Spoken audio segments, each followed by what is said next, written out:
Jadi tidak setuju dengan hanya, ya memang yang lebih ditekankan guru-guru milenial memang harus adopt. Jadi guru-guru muda memang harus berkreasi. Itu salah satu motivasi untuk menggugah guru-guru muda, guru-guru milenial. Termasuk peningkatan sarana prasarana yang berbasis IT di kekinian gitu, Bu.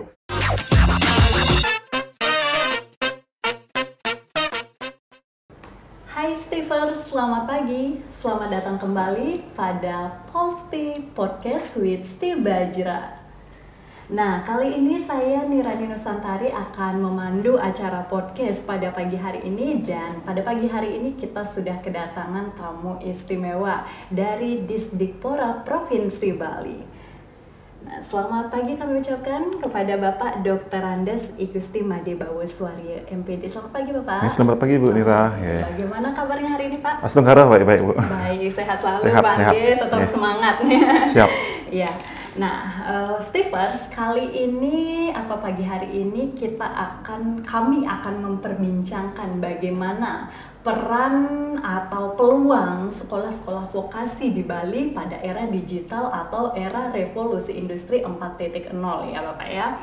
Nah, sebelum kita menuju ke dalam topik utama Bapak, saya ingin bertanya terlebih dahulu kepada Bapak sebagai pengawas di Disdikpora Provinsi Bali, bagaimana pandangan Bapak terhadap teknologi yang mungkin kita kembangkan dalam dunia pendidikan sejak era pandemi sampai pada saat ini Pak?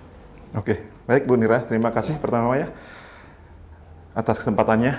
Jadi berbagi informasi di podcast SMKTI Bali Jimbaran ya. Semoga sukses selalu. Terkait dengan pemanfaatan perkembangan teknologi digital ya di dalam era pendidikan kita memang sangat terasa sekali Bu Maria. Sejak era pandemi tahun 2020 yang lalu, saya masih ingat 16 Maret masalahnya kita mulai pembelajaran dari rumah ya, PDR ya. Jadi itu karena kita belum siap secara infrastruktur dan sebagainya, termasuk kompetensi, jadi kita banyak kelabakan guru-guru kita ya, termasuk peserta didik dan bahkan orang tua peserta didik. Bagaimana itu PJJ atau pembelajaran jarak jauh gitu. Jadi, nah seiring dengan waktu, jadi ini saya simpulkan Bu, sebagai dampak positif daripada pandemi. Jadi masyarakat kita melek IT, melek teknologi gitu. Jadi orang tua bagaimana memanfaatkan gadget, anak-anak termasuk bapak ibu guru secara tidak langsung, suka nggak suka, mau nggak mau, mereka harus adopt dengan teknologi. Karena hanya dengan sarana tersebutlah mereka bisa melaksanakan pelayanan pendidikan atau pembelajaran jarak jauh itu Bu. Jadi sangat berperan sekali tentunya. Iya, benar sekali. Teknologi digitalisasi ini kalian. Iya. Nah, seperti apa yang dikatakan oleh Pak Gusti tadi memang benar ya, Stivers dimanapun kalian berada. Jadi memang teknologi ini kita tidak bisa lepas ya Pak ya dalam kehidupan sehari-hari. Baik itu aktivitas apapun selalu bergantung pada teknologi ya Pak ya. Betul. Tidak seperti zaman dahulu mungkin kita bisa apa-apa manual, sekarang harus daring semua, online semua ya Pak. Nah baik, selain itu Pak, tentu saja dalam pemanfaatan teknologi di dunia digital ada peran-peran guru milenial atau para guru-guru muda yang mungkin di dalam teknologi sudah semakin semakin melek gitu daripada guru-guru yang mungkin zaman-zaman dulu Pak ya, atau guru-guru yang mungkin sudah guru oversek ya. Lebih dari 50 tahun oversek kita istilahkan. Kolonial bukan milenial. Kolonial bukan milenial. Nah, bagaimana pandangan Bapak terhadap hal tersebut? Jadi memang tidak dipungkiri Bu ya. Jadi faktor usia atau faktor zaman itu sangat berpengaruh pada kecepatan kita dalam mengadop suatu perkembangan teknologi. Saya setuju juga sih bagi guru-guru muda, makanya program Mas Menteri kita kan dengan konsep guru penggerak ya, sekolah penggerak, guru penggerak. Itu kan memang persyaratnya guru di bawah 50 tahun nih Bu. Cuma saya agak kecewa karena nggak masuk di dalamnya gitu ya. Jadi saya pun tidak. Jadi saya sering menyarankan guru-guru ya, walaupun Pak Ibu sudah kepala 5 kan, karena dengan PJJ kan suka nggak suka kita harus adopt juga teknologi Bu. Jadi Pak Bu udah memberikan contoh, jadi punya channel YouTube di usia 50 ke atas Bu ya, punya website, itu salah satu teknologi yang membantu saya khususnya di kepengawasan dengan seiring jarak wilayah Badung ya, seperti Kris Bu ya, dari ujung utara Badung ya sampai selatan Badung ya, pangkal Krisnya itu kan panjangnya luar biasa Ibu. Jadi dengan teknologi itu membantu pelaksanaan tugas kami sebagai pengawas SMK di Kabupaten Badung khususnya yang bertugas gitu. Jadi tidak setuju dengan hanya, ya memang yang lebih ditekankan guru-guru milenial memang harus adopt. Jadi guru-guru muda memang harus berkreasi. Jadi harus adopt dengan teknologi. Seperti zaman kita yang sekarang zaman milenial yang bilang, Bu ya, jadi kalau anak-anak muda kita sekarang, siswa kita di jenjang SMK kan kategori udah milenial ya Bu. Jadi Pak Bawo pun udah tergantung dengan IoT orang bilang ya, internet of things istilahnya dulu ya, revolusi Ibu bilang tadi revolusi industri 4.0 ya. Jadi Pak Bawo ke sekolah tuh harus salah satu persyaratannya siapkan IT, internet gitu. Karena tanpa internet Pak Bawo nggak bisa berkolaborasi dengan guru gitu Bu. Itu barangkali. Nah, jadi memang harapannya mungkin Pak, guru-guru milenial ini semakin kreatif ya Pak, yang semakin lebih kreatif lah daripada dan inovatif. Daripada guru-guru mungkin yang sudah berumur. Mungkin nanti guru-guru milenial juga keberadaannya mungkin bisa lebih mengajarkan mungkin Bapak Ibunya yang berbagi agak lambat mungkin dalam sesama teknologi seprofesi. Sama mengisi lah ya kita. Ya bagus sekali tanggapan Pak Suwardi. Itu salah satu motivasi Pak Bawo ya, membangun channel YouTube dan website pribadi Bu. Itu salah satu motivasi untuk menggugah guru-guru muda, guru-guru milenial. Masa pengawas yang kepala 5 sanggup membangun pelayanan kepada guru-guru dengan teknologi gitu loh. Udah sejak 2019 Pak Bawo ke sekolah udah nggak pernah bawa laptop Ibu. Jadi tolong siapkan saya laptop dengan fasilitas internetnya. Jadi mau tinggal jalan ke sekolah, buka materi di website gitu Bu. Wah keren sekali. Jadi kita harap guru-guru kita seperti itu yang milenial khususnya Bu ya. Apalagi guru penggerak sebagai pionir pemanfaatan IT dalam pembelajaran. Jadi anak kita akan lebih senang Bu belajar dengan memanfaatkan. Maka Pak Bawo pernah kecewa kalau ada sekolah melarang anak bawa gadget gitu loh Bu. Ponsel itu sebenarnya penting Pak ya. Tinggal diarahkan pemanfaatannya yang positif gitu Ibu. Supaya tidak di luar. Biar nggak sia-sia dia punya fasilitas. Kok nggak dipakai? Ya, saya setuju. Masih bondong-bondong dengan tas berat, punggungnya sampai bungkuk ya. Mikul tas. Zaman dulu kita bawa buku tebal. Sekarang masih ada loh Bu. Masih ada. Karena dilarang bawa gadget gitu. Kita kan realisasi ya. Ini mindsetnya harus dirubah sejak dini ya Stevers ya. Nah seperti apa yang dikatakan Pak Bawo tadi, masa mau kalah dengan yang sudah berumur.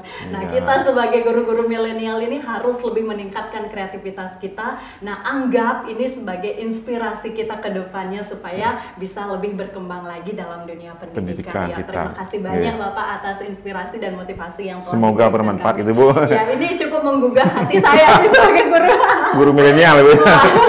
Saya merasa kalah nih, kalah di umur, tapi semangatnya Bapak sungguh luar biasa. Nah itu saya kagum. Nanti boleh Bu kunjungi itu Pak Bawo ya, Gumba Channel Ibu. Akan saya subscribe. Terima kasih Bu.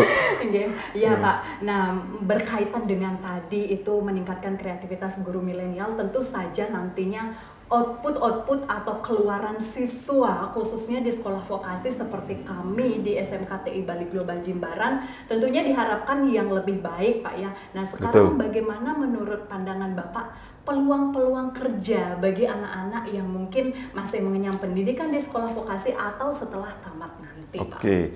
Baik Bu, jadi kebetulan saya sendiri alumni SMK Bu ya. Dulu namanya STM ya zamannya Pak Bawo sekolah gitu ya tahun 85 Ibu. Tamat tahun 88. Jangankan di era milenial sekarang Bu, di zamannya saya dulu sekolah jadi siswa, kompetensi yang diberikan selama 3 tahun di sekolah itu sudah menjadi bekal life skill kita untuk bisa hidup secara mandiri Bu, sesuai dengan kompetensi yang saya pelajari. Saya betul orang listrik Bu. Jadi orang listrik itu tukang strum Bu. Tegangan tinggi orang bilang Bu ya. Jadi jangankan tamat STM Bu, tahun pertama saya jadi siswa listrik dengan mendapatkan kompetensi menggambar teknik Bu ya. Saya udah pakai itu untuk mencari nafkah Ibu. Tahun pertama loh, tahun pertama siswa STM punya kompetensi menggambar, namanya gambar teknik dulu Bu. Jadi saya ngambil gambar di instalator ya, tool 04 itu dengan 3 titik lampu itu saya gambar di rumah ya dengan ongkosnya Rp500 kalau nggak salah tahun itu Bu. Zaman itu gitu. Apalagi tamat STM, saya yakin sudah pasti bisa mandiri gitu Bu. Sudah diberikan kompetensi selama 3 tahun itu luar biasa memberikan bekal bagi kita untuk, cuma sayangnya saya mendapatkan peluang kuliah ke perguruan tinggi Bu dengan zaman dulu PMDK Jadi saya harus lanjut ke pendidikan lanjut gitu. Iya. Sebenarnya kalau dilihat ini banyak sekali peluangnya, Pak ya. Nah, sekarang di era digitalisasi lebih luas lagi, Bu, pangsa pasarnya. Apalagi seperti sekolah kita berbasis IT, Bu ya. Iya. Saya nggak kepikiran, nggak kebayangan ya dulu ya. Jadi Mas Menteri kita kan ahli aplikasi Gojek dulu kalau nggak salah ya. Iya, benar. Jadi benar. siapa membayangkan tahun 1990-an itu ya sampai 98 saya masih lihat ada ojek mangkal ya. Mangkal di pengkolan itu ya, ojek konvensional ya. Tahun 2000-an sih sudah 2000 berapa kita mulai ya? 2019 2020 itu ya, Bu ya. Sudah mulai ada Gojek berbasis aplikasi. Itu kan teknologi, Bu. Siapa nyangka ada pekerjaan seperti itu yang mau marak. Kemudian e-market. Ya dengan penjualan berbasis online itu, Bu ya. Siapa nyangka, Bu? Nggak ada penyiapan pendidikan kita ke arah sana dulu ya. Ya, e-marketing. Jadi penjualan berbasis IT itu, Bu ya. Jadi kita tinggal duduk di rumah menyiapkan produk ya. Konsumen akan datang lewat ojek atau Grab, GoFood dan sebagainya itu, Bu. Itu luar biasa peluang yang tidak pernah kepikiran zaman dulu, Bu. Jadi taksi konvensional yang dulu kita harus nelpon dulu kan baru datang, sekarang kan tinggal klik, Bu. Klik di sini mau kemana, datang dengan uang transparansi, berapa ongkosnya itu udah jelas sekali gitu. Dulu kan masih manual kita. Iya, jadi yang sarankan anak-anak di SMK TI Bali Global Jimbaran ini ya yang memang berbasis IT. Jadi tentunya untuk bisa memberikan kompetensi sesuai dengan tuntutan dunia kerja saat ini, Bu, memang kita harus menyiapkan sumber daya manusia, guru ya, Bu ya, yang berpengalaman di bidang IT. Termasuk peningkatan sarana prasarana yang berbasis IT di kekinian gitu, Bu. Karena gadget ini terus terang saya diberikan informasi oleh anak ya yang kebetulan Eskom, Bu ya. Jadi paling 5 tahun dia update-nya dengan teknologi gitu loh, Bu. Wah, itu udah nggak bisa. Seperti contoh saya punya CPU ya, udah lelet sekali sekarang ya. Dengan perkembangan aplikasi-aplikasi kekinian itu, Bu. Gitu. Itu perkembangan IT luar biasa. Jadi Stivers, dimanapun kalian berada tidak perlu khawatir ya, kalian masuk IT, sekolah vokasi IT, peluang kerjanya begitu luas, terlebih seperti apa yang dikatakan Pak Bawo tadi, di zaman saat ini apa sih yang susah, semua ada di dalam genggaman. Orang bilang dunia dalam genggaman. Iya, dunia dalam genggaman sudah bisa kita lakukan. Dengan catatan kita harus selektif, Bu ya, selektif memilih-milih. Informasi yang ada di dunia internet. Benar, jadi internet itu memang ada pengaruh positif dan negatifnya. Jadi kita lebih pintar-pintar lah pada saat ini memilah dan memilih mana yang positif atau bisa mengembangkan diri kita di dalam kehidupan. Ya, benar sekali. Bu. Inspiratif sekali apa yang disampaikan oleh Pak Bawo tadi.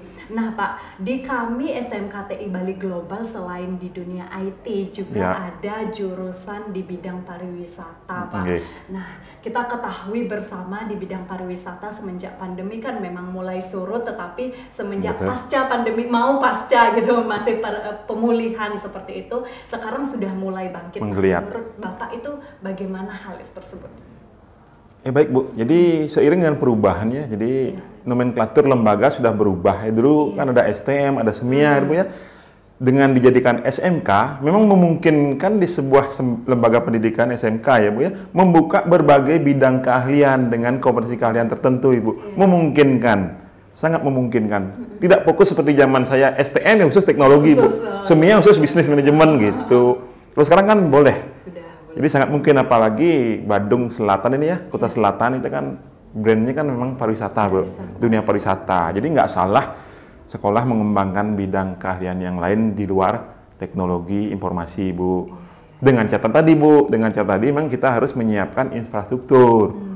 Ya, model hotel di sekolah kan.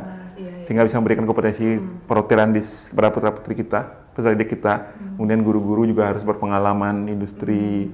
Karena kalau guru sudah berpengalaman di industri sesuai dengan bidangnya, mereka akan dengan mudah mentransfer kompetensi kebutuhan industri atau kompetensi industri lah, katakan begitu, Bu. Jadi sangat peluangnya luar biasa juga, Bu, di bidang pariwisata. Walaupun memang kemarin selama pandemi dampaknya luar biasa bagi Bali khususnya dan Badung apalagi, Bu ya, khususnya ya sektornya pariwisata domain gitu, Bu ya, dominan sektor pariwisata. Jadi sangat berdampak. Mudah-mudahan endemi akan segera muncul, Bu ya, pandemi akan segera berakhir, dan yang lihat juga di Legian sudah mulai turis-turis berkeliaran gitu, Bu ya. Yang dulu kan selama pandemi sepi sekali gitu. Toko-toko sudah mulai pada buka gitu. Sudah adalah geliat. Mudah-mudahan pandemi ini segera berlalu, kita masuk ke dunia endemi gitu, Bu. Jadi peluangnya terbuka luas untuk semua bidang keahlian di SMK. Ada 10 bidang kita di SMK, Bu ya. 10 bidang keahlian. Jadi semuanya bisa memberikan peluang kerja sepanjang anak didik kita, saya ingatkan juga pesan pada anak-anak ya, pesan didik. Jadi selama 3 tahun Anda belajar di SMK, tolong betul-betul maksimalkan diri, mengisi diri selama 3 tahun. Jadi guru-guru yang sudah berpengalaman puluhan tahun, sadap ilmunya, adopt ilmunya dalam 3 tahun anak-anak di sekolah, sehingga mempunyai kompetensi minimal yang dibutuhkan oleh dunia industri dan dunia kerja setelah anak-anak tamat dari sekolah SMK tentunya, Bu. Gitu. Ya, Stivers, benar sekali apa yang dikatakan oleh Pak Bawo. Jadi kalian, Stivers, dimanapun kalian berada menonton podcast kali ini, jadi kalian tetap mengembangkan diri selama 3 tahun. Waktu kalian itu cukup singkat, jadi manfaatkanlah sebaik mungkin. Nah, ini sebenarnya bekal seumur hidup, Pak, betul, ya bisa kita katakan, walaupun hanya belajar 3 tahun, tapi bekalnya memang akan terus-menerus kita pakai. Jadi kalian jangan sampai masih leha-leha, kelas 12 masih lama, saya masih kelas 10, leha-leha begini begitu. Nah, itu jangan. Jadi seperti apa yang dikatakan Pak Bawo, kita harus curi ilmu guru-guru kalian yang ada di sini yang sudah. Jadi seperti ini contoh, Bu, anak-anak ini kan anak-anak yang mau memanage ya, atau merekam kegiatan kita hari ini. Itu kan salah satu potensi. Jadi dia bisa terampil menggunakan kamera, itu kan udah modal, Bu. Cuma catatan sekarang memang dia harus punya modal kameranya dulu bagi untuk mengembangkan kompetensinya dia. Jadi sudah bisa bisnis kecil-kecilan lah di masyarakat gitu, Bu.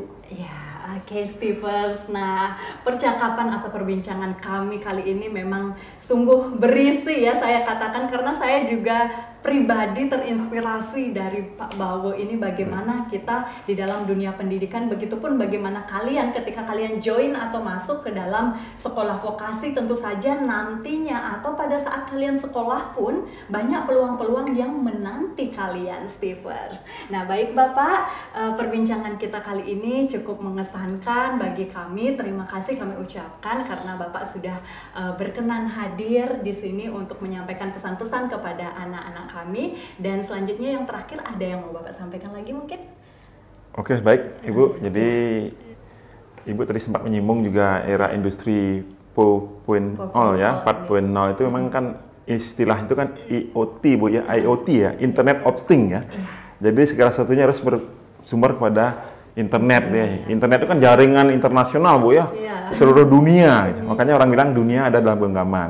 Jadi pesan Bapak kepada anak-anak ya, peserta didik, bukan hanya SMK TI Global ya, semua peserta didik itu tolong manfaatkan fasilitas yang anak miliki untuk mengembangkan diri, mengembangkan potensi sesuai dengan minat bakat anak, sesuai dengan program kalian yang anak ikuti di sekolah. Itu barangkali ya.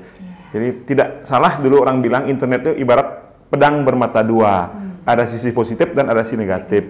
Pinter-pinterlah memilah mana kebutuhan anak-anak sebagai pendidik, mana kebutuhan Pak Ibu Guru juga sebagai pendidik untuk mengarahkan pemanfaatan fasilitas yang siswa miliki kepada hal-hal yang bermakna begitu, Bu. Barangkali begitu.